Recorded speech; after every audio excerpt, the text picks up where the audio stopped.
Hello and welcome to a Bergkamp Wonderland, an Arsenal podcast. I'm Gimli and tonight I'll be joined by... First up, he's an ABW producer and this week he informs me he's only 93% mini cheddar. It's Danny the GFP. So, what have you been up to this week? Well, funny you should mention it. I've mostly been playing Heyday on my Galaxy Pad, so if anybody plays it, come and find me and you can buy some of my produce. And also, I've been working on inventing a new insulting gesture, and once I've perfected it, I shall use it in public, and then when people complain, I will have no idea what the fuss is all about.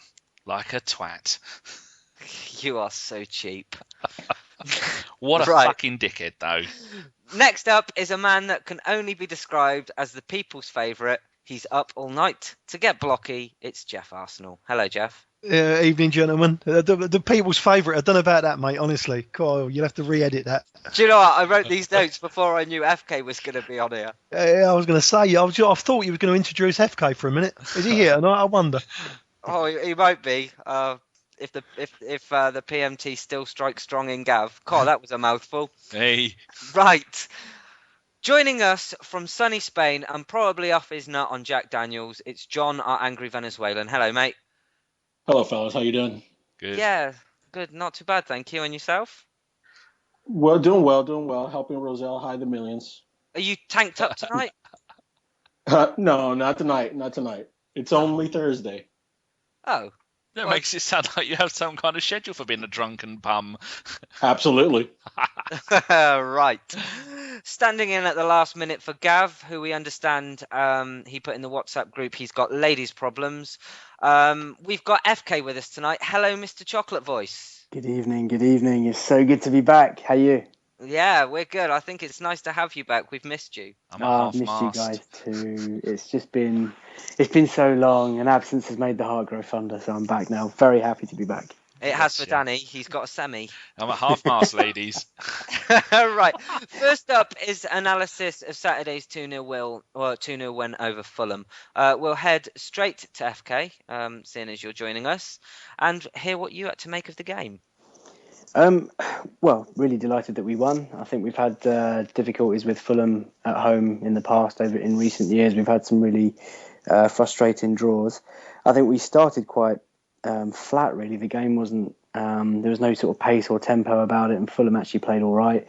The atmosphere was quite flat, but we come out second half and we pressed much better up the field and we started getting our game going, and two really nice goals, and ultimately it's the win that's most important. So really pleased with the 3 points, another clean sheet, another fixture scratched off, so really pleased, but nothing to kind of write home about, but I'm just glad we got the job done. And Geoff, Cazorla fit and firing again? Yeah, thankfully. We had a bit of a debate the last couple of weeks over Cazorla. A lot of people was questioning him, whether he could fit in with Ozil and everything else. But, he, two fantastic goals and really got us firing, like you say. I mean, we was a little bit like FK. I think we was all right for the first 15 minutes and then we went flat up until half time. I think we scored on the first goal in 57 minutes, but I really don't think the result was in any doubt at all, was it? It could have quite easily been 4 or 5, but resounding win and it keeps the pressure on. The 3 points is massive. And we left it reasonably late again, John. It's not one for anyone with a heart defect, is it, this season? Well, I think, we're getting professional results that we didn't get in recent years. There's a thing about winning ugly, and Manchester United has made a living off of it the last couple of years, and we're doing it now. That's what people that teams that challenge for the title do, and we're doing it. Do you think that's something that we've only seen or started to see this season, or do you think that's something that's always been there? Well, I mean, you got to look at the last 2 years where we've had to get results the last 10 games to get into the top 4. I think those, the lads have taken that into, a full stretch of the season now. A lot of people are talking about us falling away over the last a few months of the season. I just don't see it. And Danny, we'll go over to you next. 22 shots and only 8 on target. Does this highlight the fact that we're crying out for a prolific striker? I think it does, yeah. There's lots of talk of wingers and other positions, midfielders, but it's a clinical striker we need. There's not many of them around, so we can't really blame Wenger for not buying one. But if we had, like Man City at the moment, are proving if you have 3 natural strikers how many goals you can score. They're averaging 4 goals per home game. And looking at the stats of this, our first game against Fulham was in 1913, and they have never beaten us at home. And of our last 5 Premier League games, we've drawn 3 of them with them. So like the rest were saying, to get a win at home against Fulham is never a certainty. And the way we played, I think, was pretty good. I think the way the team went out, it was nice to see Gnabry get a start on the right wing. But a little bit worried that Podolski isn't getting a game at all, which is, I know he come on late on in the game for Gnabry, but I don't know what the problem is, whether he's saving him because it wasn't an important game, whether he's thinking maybe he's going to give Podolski a go up front, because in a previous pod I mentioned all the goals like Podolski scored when they played a 4-5-1 for Cologne, that when he played as the main Giroud striker in a 4-5-1, they had a run of 8 games, and he scored 10 goals in those 8 games in a team that got relegated that had a mentalist as a manager. So, yeah, I'm really pleased with the result. Again, the back 4 were fantastic. Now, Monreal fitted in there. I can't tell the difference between Monreal and Gibbs now when we're playing in the team. It's good to have a full back. And, like if we've got Sagna and Jenkinson, you always think, oh dear, I'm not too happy about that if we have to have Jenkinson in. But having Monreal at the back, I think is brilliant. It just shows yet more brilliant form from the club. Mm. And as far as I was going to say something real quick as to Danny mentioning Podolski, if you look at the pictures on the club website for the training for tomorrow's game, he's got his left calf still wrapped. So if that might be something, that gives an excuse of why he's not being used as much as people say he should. Yeah, because with he was out for quite a while, and then you forget that he got injured towards the end of last season. I'm just looking at it now. He got injured the 10th of March last season, and then he didn't come back until December this year, and then he was out again. No, I'm reading it wrong way round. Yeah, he was out in March last year. And then he come back at the beginning of the season and then got injured really quickly, didn't he? Then he was out again until December. That was the December I was looking at. So he hasn't really played much. You look at his games in his last few games, they've been spread out over the space of 6 months. So maybe I'm being a little bit harsh by demanding that Podolski plays and that Wenger has no idea because he's the manager and I'm just a Championship manager legend. What do I know? Mm. And I'll go over to FK again and ask the same question. FK, do we really need a prolific striker? 22 shots and only 8 on target is not great, is it? It's not. I mean, ultimately, the result is obviously all that counts. And at the end of the day, we beat Fulham 2-0. So there's no problem. There's no criticism from me. I think the bigger question is, do we need a prolific striker? It's such a difficult question to answer because that so many of us really like Giroud. If I'm being completely honest, I would love an additional striker to either supplement him or to replace him when he's just knackered. I'd love to see some of our existing players, including Giroud, develop like a killer instinct. Someone who's got that ruthless snack in front of goal, but it just doesn't look like Olivier's going to develop that anytime soon. I'm not going to knock Giroud because I think he's a brilliant player. I do question whether he's got the ruthlessness to win the tight games, the games against the bigger teams. I mean, I know he's got us match winners in the past, but I'm talking like the Uniteds and the Chelseas, and the next 2 months are going to be critical. So I'd love to see someone come in. I would agree, whoever it was that said that it's difficult to go out and get someone at this time. But I don't know, if you throw enough money at a club or throw enough money at an agent and a player, you can get good players. So I'd like one. I don't know if we'll get an out-and-out centre forward, but I really would like one. And we'll talk about the last star player we signed in a transfer window, Mesut Ozil, Geoff. He has been knocked for his performances, I've seen on Twitter. How was he in this game? I love him. I like his passages of play, his movement, his running off the ball. I think he's brilliant. Again, a couple of loose balls here and there, but I like him. He brings a different dimension to us, and he's got them different pictures in his head and we've got a proper natural lefty on the pitch as well. I've got nothing bad to say against the man, and you haven't seen nothing yet. And I read some stats earlier on in the week that the most assists for goals in the league this year is Mesut Ozil. So, he's got to be doing something right, hasn't he? Definitely. And John, you're a man that's probably seen more of Ozil than all of us put together, or maybe some of the people that are listening to this podcast right now. Are we getting the best out of him at the moment, or is there much more to come from him? Well, I think he's a brilliant player, and I think he's doing a lot more than people actually pay attention to. But we're not getting the best of him, and I don't think that has necessarily everything to do with the player. I think a combination of the forwards that aren't finishing, the type of players that we don't have at the minute available, runners that can go behind the defense. And then, we have an extreme problem that our players don't like to shoot the ball. I mean, how many times have we sat and watched a game and, you're telling everybody shoot? I mean, it's a matter of taking your chances as well. And this is his first season in the Premiership, and he's still doing great assist wise, creating the most chances in Europe. I think people are being a little harsh. And FK, if you wanted your say on this.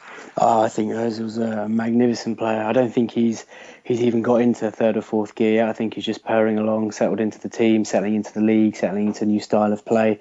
The reason why I wanted to comment was because I had lunch today with one of our German colleagues, and he's a season ticket holder at Dortmund.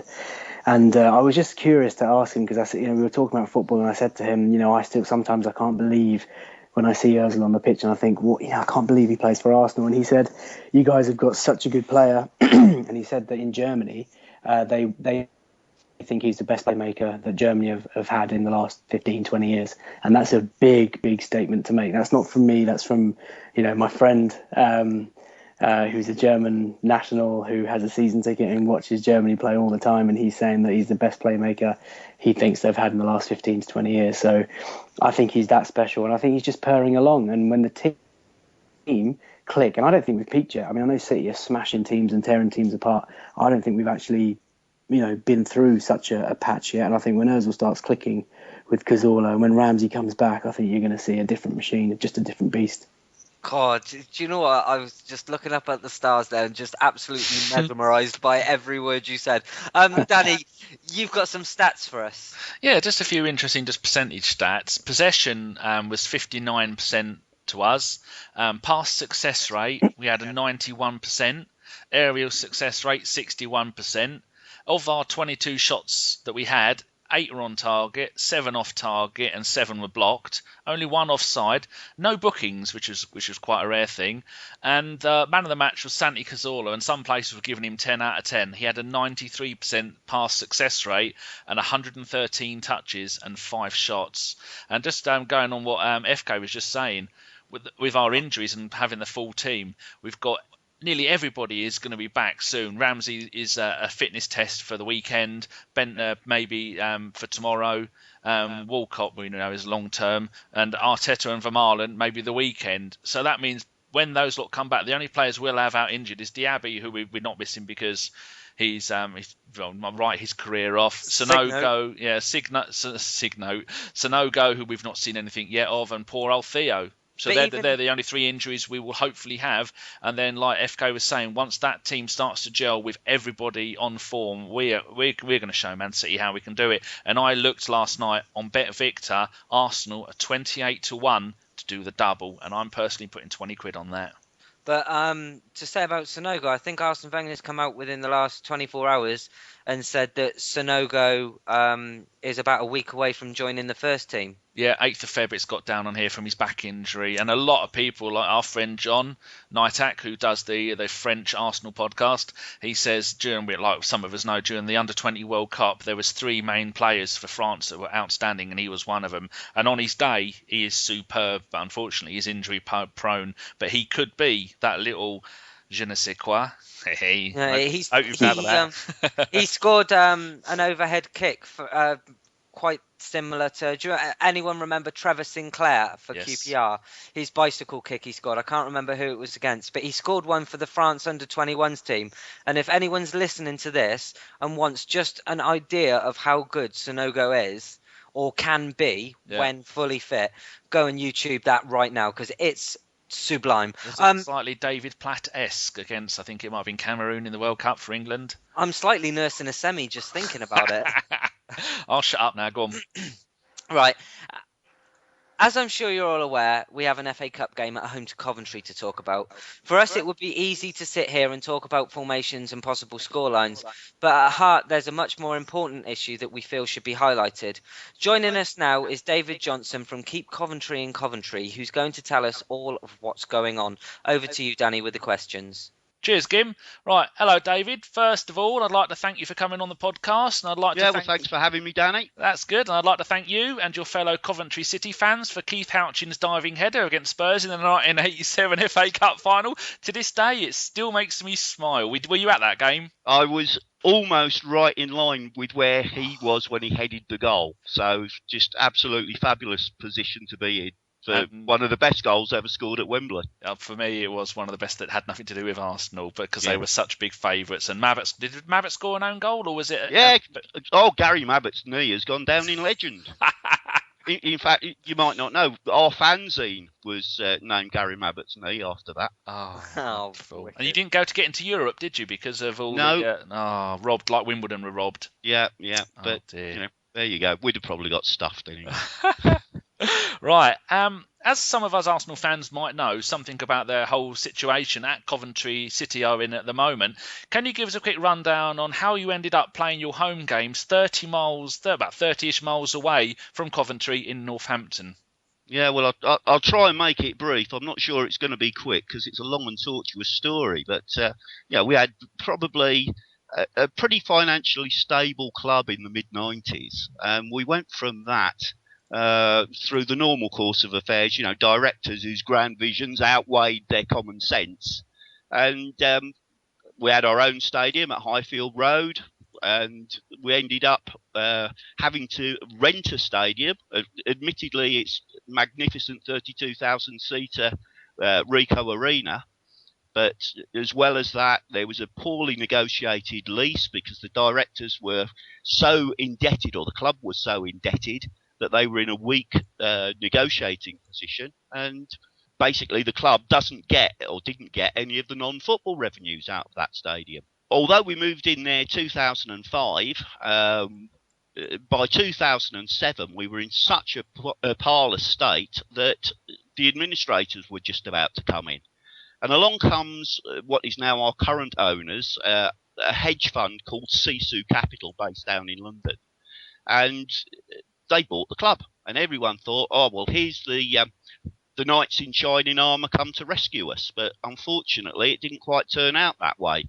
Lots of promises of good things to come, and of course, as is often the case, they never transpired. So finally, in 2012, having been relegated from the Premier League in 2001, we went down again. And just as the Ricoh was about to be one of the major Olympic venues in 2012, we were heading downstairs to almost where we started off 40 years previously. At that point, the directors of Sisu said, the rent for this stadium's too much and we're going to stop paying it. And they and the city council, who had built the stadium and were effectively the landlords through an operating company, got into a right battle. It went on for about 12 months until it got to the point that the landlords were about to put the administrators in, and Sisu did that themselves, put their own club into administration, said we're not going to return to playing games at the Ricoh, we're off to play in Northampton. And you can imagine the outrage of Coventry supporters being told that not only are home games not going to be played in the city after which the club's named, but actually they're going to have a 70-mile round trip into another county. Just absolutely horrific.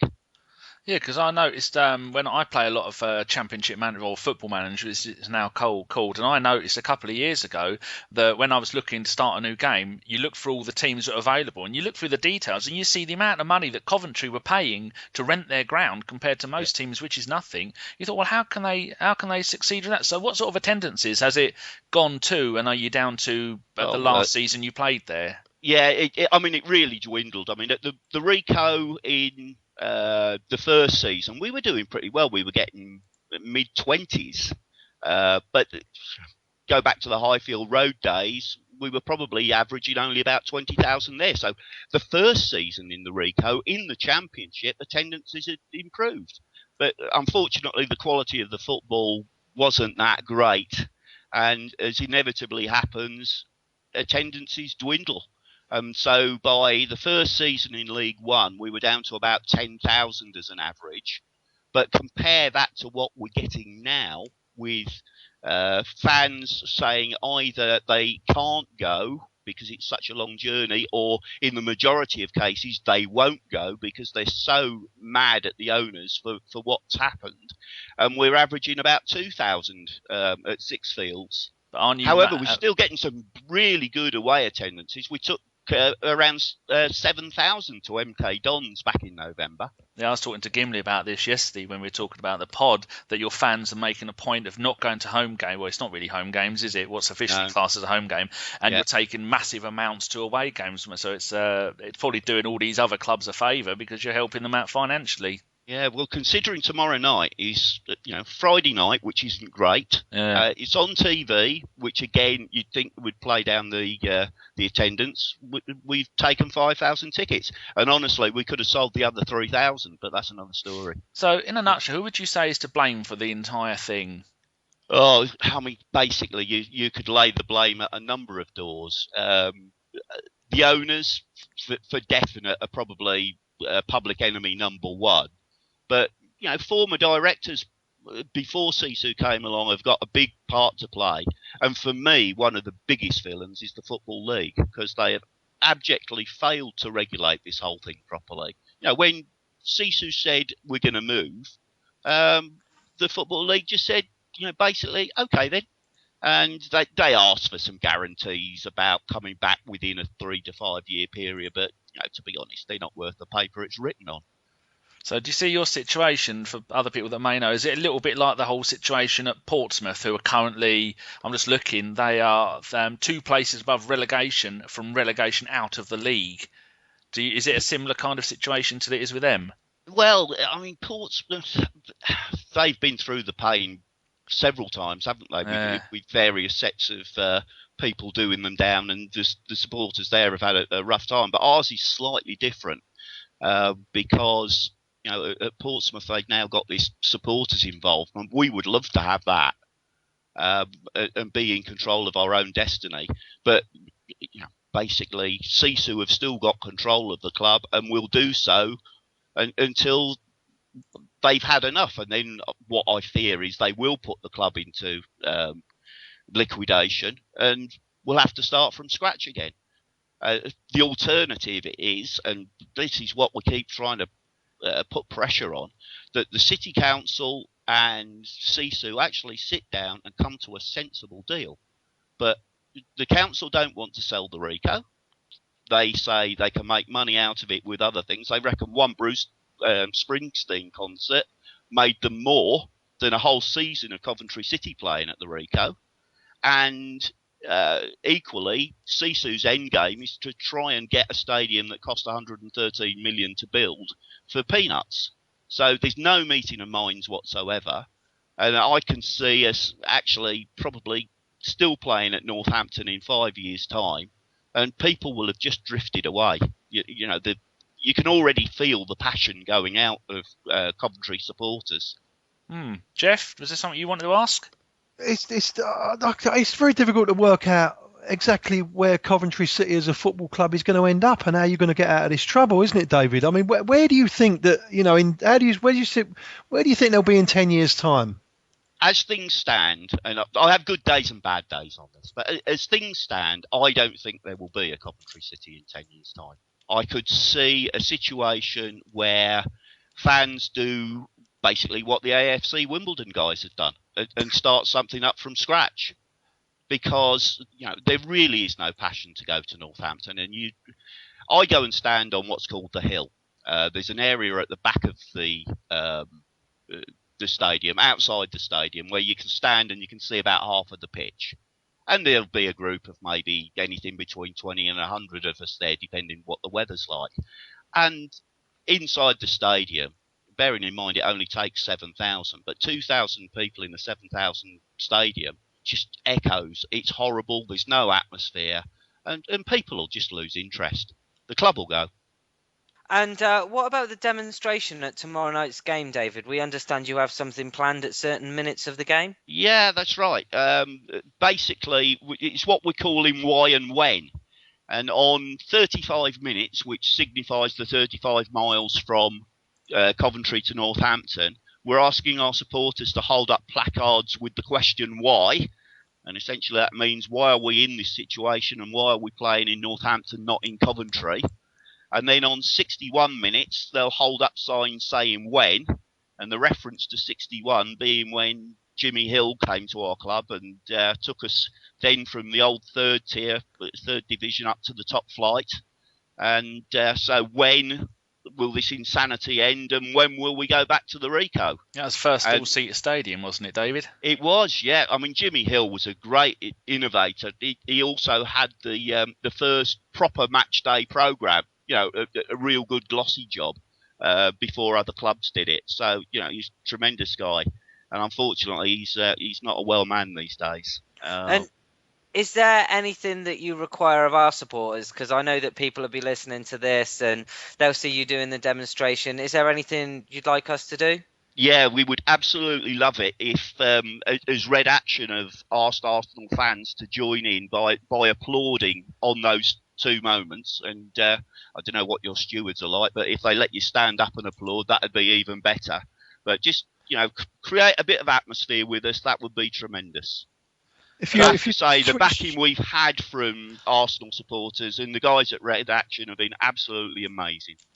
David, Really if you tweet that over to all of us, or just send it out to us, we will obviously bash it out to all our followers. You know what I mean? And hopefully there'll be a few there at the game tomorrow night, and I'll be standing up. That's for sure. Great. Yeah. Well, maybe afterwards, if Danny can send me the Twitter address to send it to, I'll get something over to you straight away. That'd be good. Yeah, we'll try and get that done. So, do you think there will be a new stadium? Well, the club are talking about it, but I think it's smoke and mirrors, to be honest. They've put out designs for a new stadium, but I'm not quite sure how you can design a building when you haven't bought any land to put it on, so you don't know what the footprint's going to be like. And it's all rather farcical. And they've set up what they've called a stadium forum group to have fans involved. But the main item on the agenda seems where we're going to get the pies from and what fillings should be in the pies. It's that sort of level. So what have they done with Highfield Road then? Because I was there Highfield once Road and I didn't like is now it. built over. It was sold. Part of it was to raise money to put into the building of the Rico, but basically that all got squandered before a shovel had ever gone in the ground for the building of the new stadium. But there's some lovely houses where a great football stadium used to be. Oh dear. And we really miss it. A lot of people say, we should never have left Highfield Road. I really feel that there should be more scrutiny over people coming into these clubs. I've seen it with so many clubs that not just foreign owners, but just owners in general have come in and they don't care about the fans. They don't care about what the fans want. They don't care about traditions of the club. And effectively, do you think that's something similar to what's happened here, David? Yeah, absolutely. It is very clear that the Football League, this fit and proper persons test they have is an absolute joke. They really don't look in any detail about the people, what their record is in terms of whether they could actually properly financially manage a club. Never mind whether they've got the best interests of supporters and the traditions of the game at heart.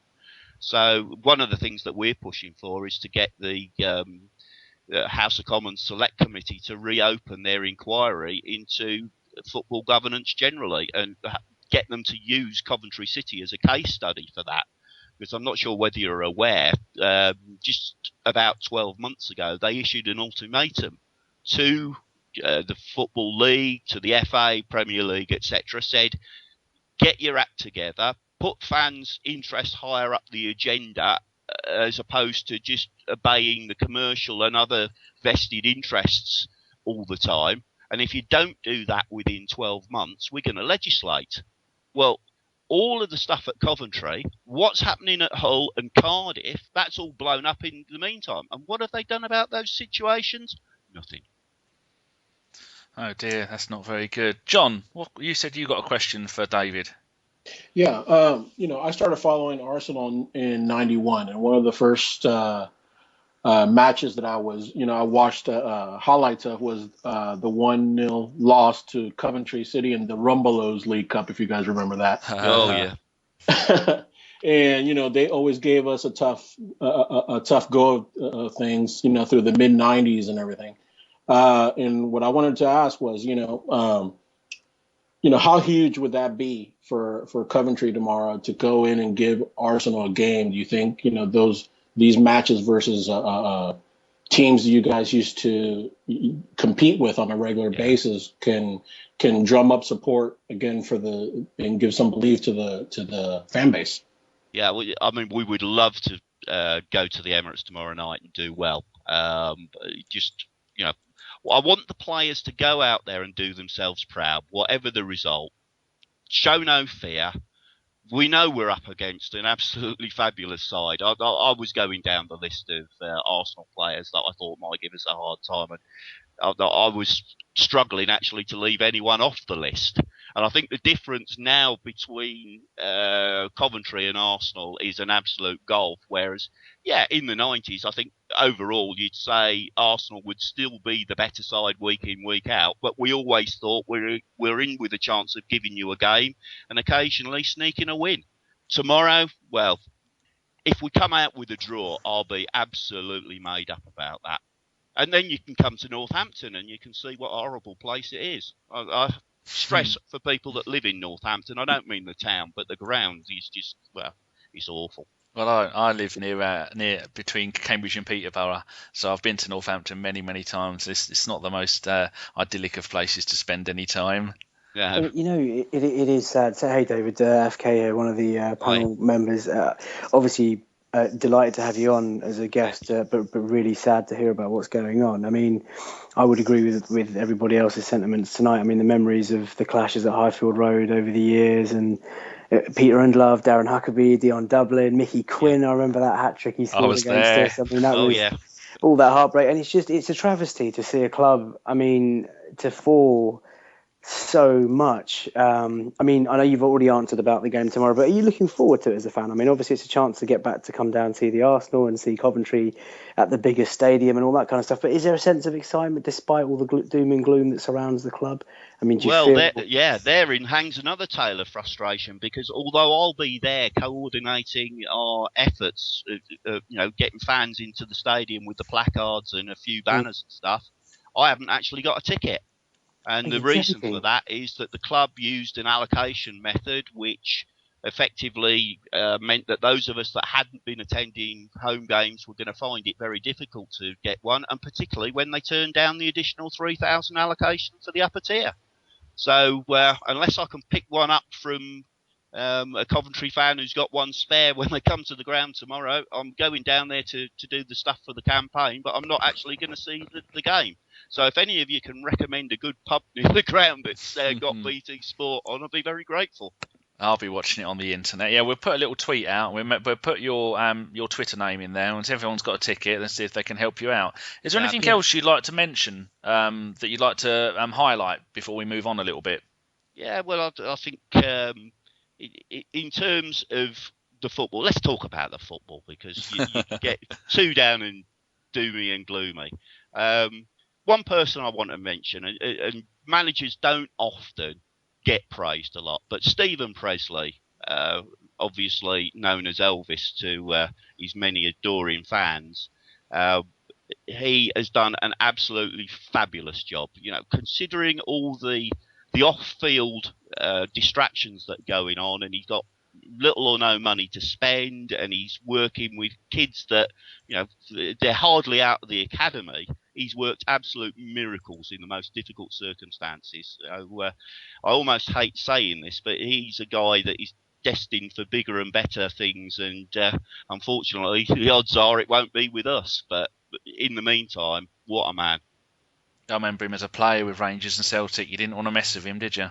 Oh no, he was a tough cookie. Well, he had a spell with us as well. Yeah, wasn't that in the mid to late 90s? Was that just after? Just yeah, before it must Robbie be. Keane I'll days? start losing track of time after all the years I've been watching Coventry, because I went to my first City game in about 1974. So it's a long time ago now. Wow. So, Gim, predictions. Yes. Okay, I was going to start with you for predictions for this game. So, Danny? I don't know whether I might feel bad. We were going to wait and do the predictions after John has gone, but I thought if we do them while he's here, we might hear the groans. Or even David had gone. Who did I say? John. No, David. Oh, all these names. You know what I'm like with names. If they can't be bought to have English names, they bloody have, haven't they? I fucked that right up. I think Coventry are doing quite well in the league. They're not going to be a rollover. They're really going to be up for the game. I think the away support is going to be fantastic. So I think maybe it's going to be. Are we putting out a full strength team? Does anyone know? No, I think it'll be a mix of experience and youth. Yeah. It was strong, but I just don't think it'll be first 11. 4-1 and then Cthulhu again. Okay, Geoff? Up top. I don't know who's playing up top at the minute, so I would say 2-1 and Cazorla, yeah. John? I'm going to go 3-0 Gnabry. Okay, FK? I'll go 2-0 Gnabry. Sorry, David, it's a clean sweep here. Yeah, that's okay. Actually, I thought you'd be going for much bigger score lines than that. Oh, you haven't heard mine yet? Go on in, Kim, what's yours? I was going to go 5-0 Gnabry. Oh. And I say it with my hands over my face, almost wishing David wouldn't punch me. No chance of that. What do you think it's going to be? Ready for mine, then? Yeah, go on. Right. Well, I've got a couple of mates who are big Arsenal fans, and they reckon that if you keep betting on 3-1 for the Arsenal over the course of the season, you'll come out on the upside. So 3-1 to the Arsenal, and if he plays, Podolski. And who's the one Coventry player we should watch out for? Well, the guy that I think is likely to be able to hurt you tomorrow night, if anyone does, is Frank Musa. 12 goals this season from midfield is pretty incredible. And I tell you what, you watch him sometimes and you think he's done nothing, and then he'll go and unleash a shot and he'll take your breath away. The man doesn't do ordinary goals, and at the weekend he scored a 35-yarder in the 97th minute. David, can I just ask one last question? I mean, obviously we've talked about the game, we've talked about Coventry's current situation, but just to put the shoe on the other foot, I suppose, as a Coventry City supporter, and obviously as someone who I'm assuming you keep an eye on the Premier League, do you guys ever think about how the top or the bigger clubs are being run, and what are your feelings like as an outsider looking in? I mean, do you guys, is there respect for the way Arsenal run our football club, the way that we do things, well, we try and do things rightly, and we haven't got all that sugar daddy money? I mean, do people even talk about it? I mean, what are your thoughts? Absolutely. And I think what has happened at Arsenal really puts into context the Coventry situation, because I think your directors and your manager have been prudent and they've been patient. You've got a brilliant stadium there, which you own. You've got now a really good side coming through. I think it's all starting to gel. I'd be very surprised if you're not one of the top two this season. And as things are going, I think you'll win the Premier League. And through all of that, you've qualified for the Champions League every year. I know fans have moaned about not having any silverware for a bit, but I tell you what, I'd swap your position for ours any day. And you know, I'm really obviously glad that you say that. All the regular listeners will know a lot of our views over the last few months. And I just wanted to, I think sometimes when you support a club like Arsenal, you just take so much for granted. And to hear someone like yourself, who you're obviously keeping in touch with what the Premier League's doing and what clubs are achieving, and I think sometimes that just puts a lot of things into perspective. So, and I thank you for that answer. Cheers. Yeah. And then, you know, I have to add a rider. The scale of money in the Premiership is so different. What you spent on Ozil, our owners is talking about that's the budget for building a new stadium.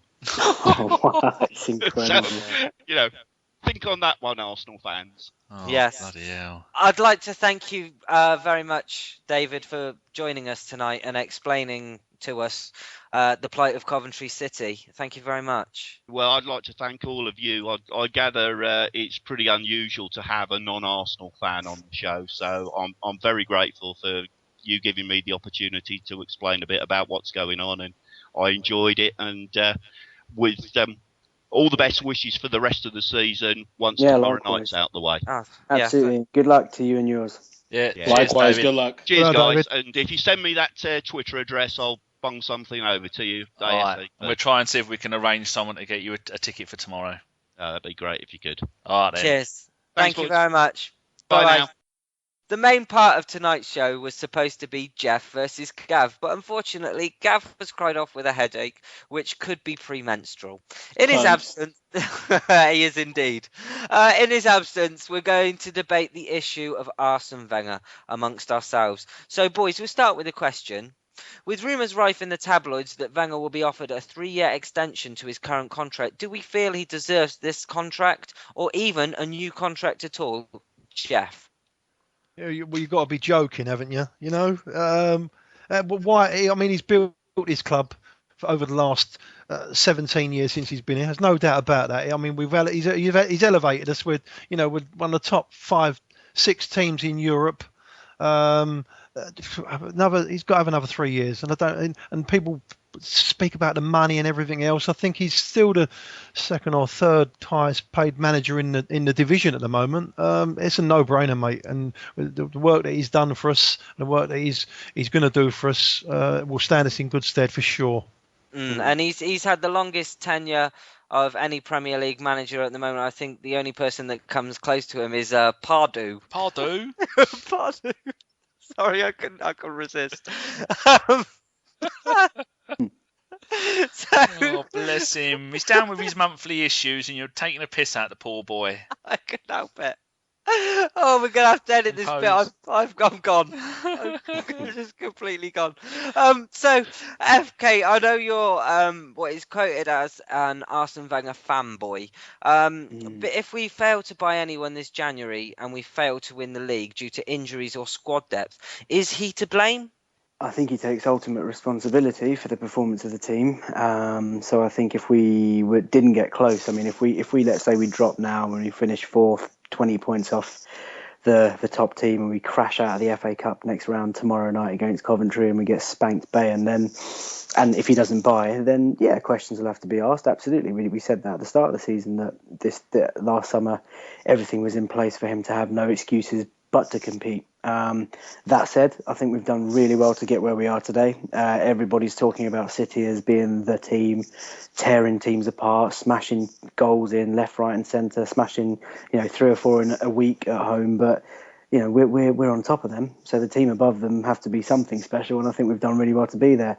Whether we can sustain it or not, I think the football manager in us all wants a new player to come in, just because we're convinced that a new player is going to make us stronger. But he's a smart man. He's won trophies and stuff before.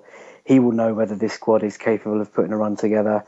I completely trust him. I always have. I think the biggest regret that I would have, though, is that, and obviously we would have the luxury of hindsight, is that if we didn't come close, or if we do come close even, imagine coming up, runner up 3, 4, 5 points and he doesn't buy. We'll always look back and think, do you know what? He had such a great opportunity to get someone in January. And I think I tweeted yesterday that, as much as we'd love a world-class player and someone who's really top draw, and people keep telling me that they're not available, and if they're not available, there are always last resorts out there that you could still bring in to do a semi-decent job, just to add strength to the squad, just to give us that little extra push, So I'll always have that regret if we come close, or even if we don't come close and he doesn't add. But if he does add, then on we go. Let's push on. Let's the league's there for the taking. So it's down to him. And whatever he does, he'll have my full support, and obviously the boys will have my full support. And on terms of contract, Gim, if I can just throw in my opinion, I went on a bit of a Twitter rant this week, and Geoff, it's always that moment when Geoff retweets your timeline. You may as well just turn your phone off and go home. Your phone just goes crazy. But I'm really pleased. I think to sign someone like Ozil from Real Madrid, you've got to have a long-term plan. He's run the club, I think, in the right way, and he's given me some of the greatest memories of my Arsenal supporting life. And to be in the mix now, end of January, to still be in the Champions League, and the FA Cup's a good chance. Let's just go with him. He deserves that contract, in my opinion. So I'm delighted, and I hope he accepts. And Danny, 8 years with no trophy. Can you name me another top European club that would let a manager go for that amount of time without winning silverware? I mean, we're talking other side of the coin here, just so people don't accuse us of being just a one-way street. Who's flicking a bit of paper? Sounds like someone's sketching. Because I can hear sketching, you cheeky monkeys. Team that would do it, probably Auxerre. You had that big bloke who had a head like a frog. He was manager of Auxerre for about 30 years and they won fuck all. But no. You just have to come in and lower the tone like that, don't you?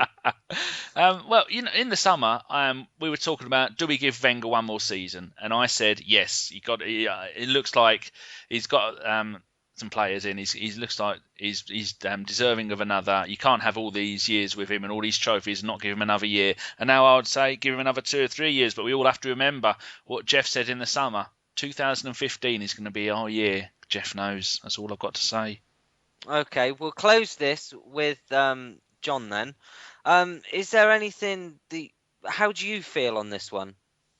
Well, I said that we would have to judge him in May, and I still hold to that. Obviously, the case has gone completely the other way from where it was, when we had this discussion in the summer. This was pre-Ozil.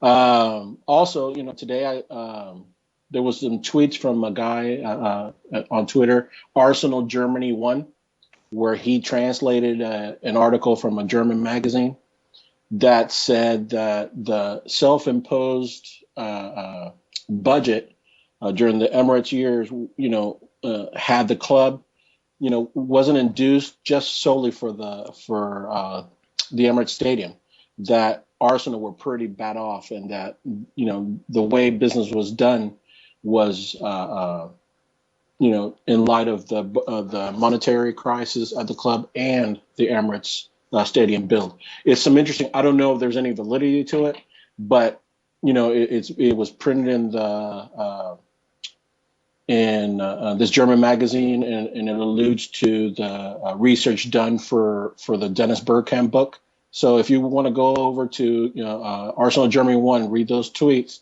It's pretty eye-opening. So another year, another contract. I think we talk about it in May, but I mean you can't negate what he's done for the club. So especially where we are now, top of the league. Yeah, definitely. And Geoff, before we wrap this segment up, I understand that you've got a name for Gav, haven't you, regarding how he's pulled out tonight? Yeah, well, it's a shame, isn't it? Because, I was right looking forward to it as well. We was all tuned up, and all of a sudden he pulls out a game maker with me, doesn't he? So from now on, we're going to call him Gavin Game Maker, because he's pulled out at the last minute. I don't know whether he's got a shoulder injury, a ponytail injury, or a fanny injury. I'm not really sure, but whatever it is, he wants to liven himself up, because in my opinion, he's bottled it, mate. Bottled it. Boo. I can't believe that he's actually cried out of this one after he was giving it mouth all week, and he set up the Coventry fan thing and settled out all the questions and bottled it.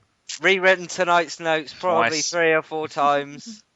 Bottled it, mate. You know why? We're top of the league, and he was going to get mullered tonight for sure. And he's absolutely. He's sitting there on the sofa, hot water bottle on his belly, his fluffy slips on, eating chocolate and crying and watching Home and Away. He pulled an Alan Hansen on Match of the Day when we beat Liverpool.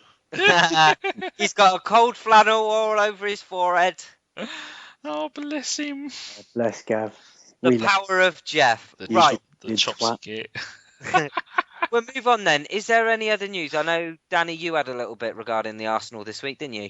Yeah, was that about the our new head of the academy? It certainly is. Oh, see what you've done there, and I've slipped in like a slippery fish. Right, I've had to make notes on this. Arsenal have agreed a deal with 51-year-old Andreas Jonker. Oh, God, if Ava's there, she's going to be kicking me. It's probably Andreas Jonker, is it? Bless you. He's Dutch, thank you.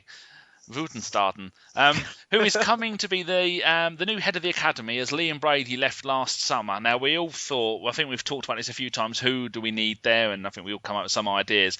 But this bloke seems to be pretty decent. He's only 51, but he's a busy life.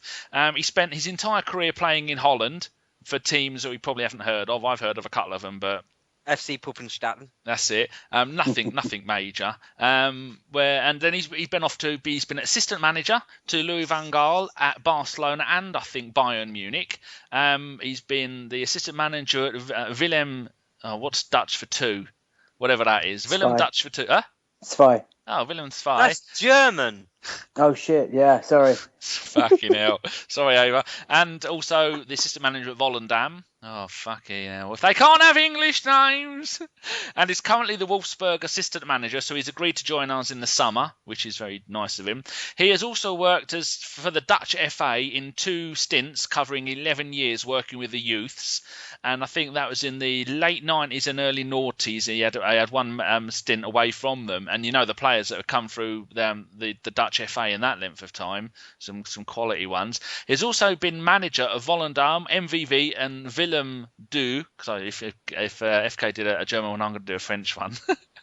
And was caretaker manager of Bayern München in 2011 when they played 5 games. He won 4, he drew the other, and they scored 20 goals in those 5 games. But 8 of those did come in an 8-1 thrashing of St. Pauli. And wow. So yeah, there you go. So it's nice that we've got someone in. He's obviously had plenty of experience working with youth players and hopefully might attract a whole new load of decent young players and we can go even more continental. I can guarantee if there's no spit on your headset, then you haven't pronounced any of their names properly. Has anyone got anything to say about him? When I first saw the article, I was a little part of me kind of melted. I just thought, melted. A little part of me was destroyed because I really wanted Dennis in my fantasy world. I really wanted him to come in and do some sort of like youth role at the club. But having read about him, and he's worked with the likes of the Schweinsteigers and various other players in the German kind of setup, and I think if we've got like a German core, and I know he's Dutch, but if he's got that experience of working with German youngsters, then so be it. I mean, but like I said, a little part of me died when I found out that Bergkamp wasn't getting it because that's what I wanted. But welcome to the club, my man. See what happens. Well, it's kind of telling that Wenger the other day said that, the promising youth and world football right now, the best of world football is coming out of Germany. And we go and sign somebody with that experience in German football to the youth ranks. Maybe he's like Julian Draxler's uncle or something. Paving the way. You never know. Anyway, that's all I wanted to say, really. Jeff, do you have anything in any other news? Everyone will be looking at you at this point. Well, no, not really. No transfer news that we can speak of at the moment. You talking about the youth system. I don't think we're too bad at it, mate. I see a stat this week from Nick Harris at Sporting Intelligence. He done a study, and the leading producers of elite players in Europe's big 5 divisions, ages between 15 and 21, Arsenal are currently 5th with a top English club. We're just below Barcelona, Olympique Lyonnais, Real Madrid and Stade Rennes. So we're not doing that too bad, That was 27 players, wasn't it?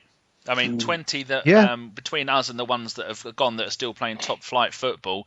I think that it was the ones that had been at the club for at least 3 years in their early years, 27. Correct, I just think if we'd have kept the rest of those 27.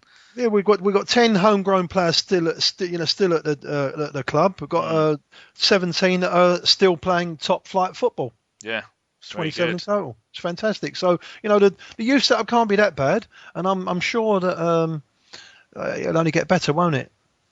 Yeah, hopefully it will. It's found gems like Wilshere, and if believing what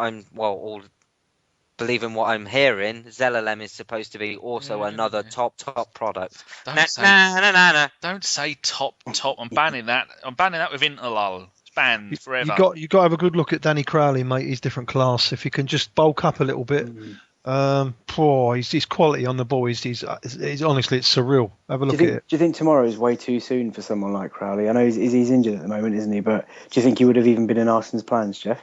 Yeah, he's still a little bit too light. Too fragile. Okay. Yeah, too fragile. I was expecting him to come on. I went over to see that the under 21s game would be Fulham the other week, didn't we? And he was on the bench. I was obviously hoping he'd come on and have a little look at him, but no, he's really, really tiny, mate. Up close. Cool. I will say that we haven't covered any transfer news tonight because I'm sure you're all aware we've got our big deadline day transfer podcast next Friday, isn't it, Danny? A massive podathon. So you'll be... Yeah, I think the plan is going to be a few of us to start it off at 12. Then every 3 hours, it's going to be we'll have guests on. That's just the rough working at the moment. And then then that will be on our website, every single one of them. And then once they're all done, it will go up on iTunes and YouTube as one long podcast because we can't put 1,000 different podcasts one after the other on YouTube because it gets the right old ump. Yeah, so if you want to listen to anything on the day, it will be on our website. But we'll move on, and I need some predictions for Southampton away on Tuesday night, fellas. Oh, dear. And Danny, you're up first. I think 1-0, Giroud. I can't think we're not going to go there and spank them. They've got Baruch back. Oh, if only Steve was here.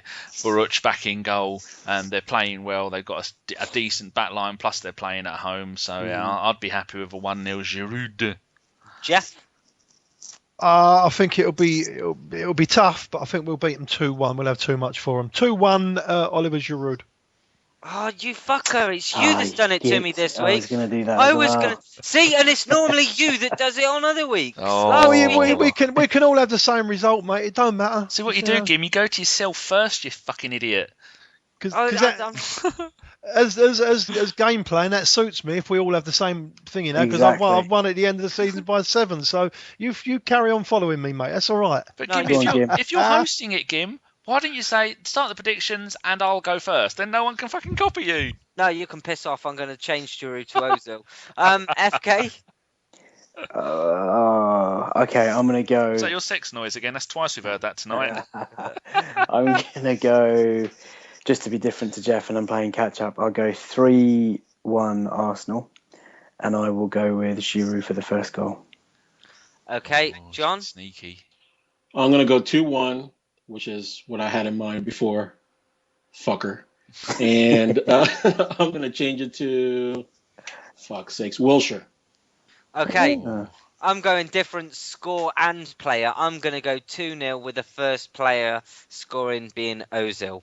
Now, about last week's thing, I've not updated the site yet because I've only just seen that I forgot to do it. Only Tim Stillman went and got 2-0 Fulham Cazorla, didn't he? Did he? Yeah. Oh, cheeky monkey. Gav just messaged saying 6-0 Diaby. Did he? Is he? Yeah, same as he did last week. Oh, I'll give it that. Okay. Oh, that never comes off for him, does it? Bless him. What was he done? Did he text you between changing tampons or something? The only thing that comes off for Gav is his knickers in one of them gay bars. What a fucking fairy! He says he's got to go for an X-ray tomorrow. I think he's fractured his ponytail. Right, I'll have some shout-outs then, and I'll start with Danny again, please. Shitbag, I'm selling stuff on fucking Heyday. Right, luckily I've got this shit written down. To have a look, we thought, as we didn't ask the questions this week because it's a bit of a busy show, sorry if it's a bit longer than usual, I've got one shout and then I did a little question thing for people to get some funny stuff on. My only shout goes to Simon, Ben and Grant, who do the Sports Gazette podcast, which is a podcast that covers all football. I've listened to all of their pods so far. I think they've only done 4. The first one's a bit crackly, but the second, third and fourth are absolutely brilliant. They're only half an hour long as well, and as it covers all football, it's not a direct competition for us. And that is at SR_COLLINGS. So I think some of their podcasts have had like 40 listens, and they've gone to the bother of getting SoundCloud. So if you can, go and have a listen to it. It reminds me of the Guardian's podcast, which is a really good one. You get people who can speak properly with decent equipment, and they're talking about all areas of football. So that's the shout thing. And then I went on our podcast account, and I said, for shout-outs, tweet me what you're having for dinner. And I said the ones that make me laugh the best are gonna get the shout. So there's 4. The first one is at Gary the Goon 84. He said, I have 2 spuds. They went down too easily, and I named them Balin Soldado. He's threw me there. He's put SALDADO. I thought that was pretty funny. Thanks for laughing. The next one is at Real Josh DAWE. He said 3 pints of snake bite as it's cheap to get drunk on an empty stomach. # student life. Oh, we all know that feeling. We don't actually, but I just think I'm going along with him. Our very own Piebury Corner, who is at Piebury Corner, put a big fuck-off T-bone steak from Dave the Highbury Butcher on Blackstock Road. # shop local. So if you're going to home games and you want something to eat, nip along to Piebury Corner, tell them we sent you and you'll get your 0% family discount, and they might even give you a cheeky smile. And finally, one of our other Welshmen, just like our very own Gimli, who is Jason Davies, Davies, that is 71. Tonight I will be feasting on what's left of Sandro Rossell's reputation and career at the cheating Barker scum. That's allegedly, I'm sure he meant to put in at the end of that. So there you go, that's all my ones, and a little bit of interaction from the listeners. Lovely stuff, and I'm not Welsh. John? From mine is Positive Gunner, at Positive Gunner. Excuse me, not Gunner, Gunner. Obviously the name states it all, doesn't it? Mine is short and sweet. Was that it? That was it. My Okay. one shout out goes to Positive Gunner. Okay, Geoff, do you want to go next? Do you want to make sure that you haven't nicked my shout-outs this week as well as my... No, my shout Why don't out you go is- first, Jim? Yeah, good idea. Why don't you go first, Kim? Okay. My shout-outs are the Pintcast, which is at Morning Pint, and the Triangle Gooners, which is at the TG Podcast. 2 American podcasts which I was involved in this week. I hauled my squeaky voice and brain out to both of them. Lovely guys, so get following. Geoff? Yeah, I've only got one. My one tonight, and that is to our lovely friend, Mr. Gav Gaymaker, who runs the account at She War. You've got to speak to him and all have a little chat and ask him where he is tonight, because he's supposed to be on a podcast. I think he's bottled it. Nice bit of trash talk, you know. But we'll obviously have to have it again, Gav. When you're ready, sir, bring it on. She wore a sturdy pair of knickers. He's probably in his chemical toilet now. Or kicking someone's dog. Punching a horse. FA. I've got a couple of shout-outs. The first one is a personal one. One of my absolute bestest mates, complete inspiration to me, because he's transformed his life. He was in a bit of a dark place, and now he's just an incredible guy.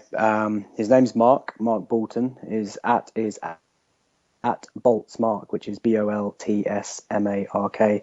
Sits next to me at the Arsenal, has a season ticket, keeps me calm, keeps me sane. And he's just one of the nicest guys you could ever meet, and he's criminally underfollowed. So, if you like what I tweet and stuff, do get involved with Mark, because he's just such a diamond guy. The second one is for Michael from You Are My Arsenal, the Yammer podcast.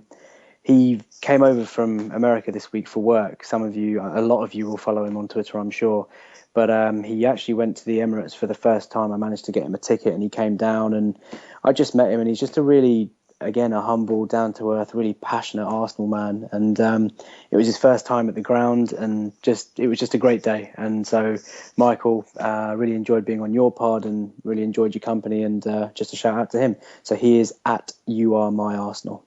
They do a very fine podcast indeed that I think some of us have been on. Have you been on it, Geoff? Yes, indeed, I have. A couple of times. Brilliant.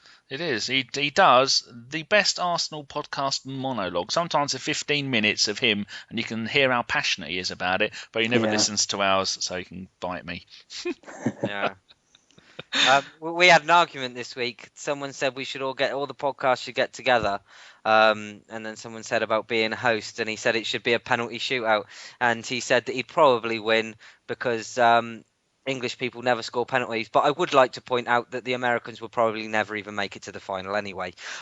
So that was a Bergkamp Wonderland. What the fuck? His sex noise. Wonderful. Have we missed something? I'm absolutely lost for words. It's all gone wonky. I think I need to smoke some more green. It obviously is not working. Oh, Jesus. Right, go on then, give him a second attempt. Oh, so that was a Bergkamp Wonderland podcast. Oh, Thank you very much for listening, and keep it Arsenal. Good night. Nanu, nanu, cheeky slutty bitches.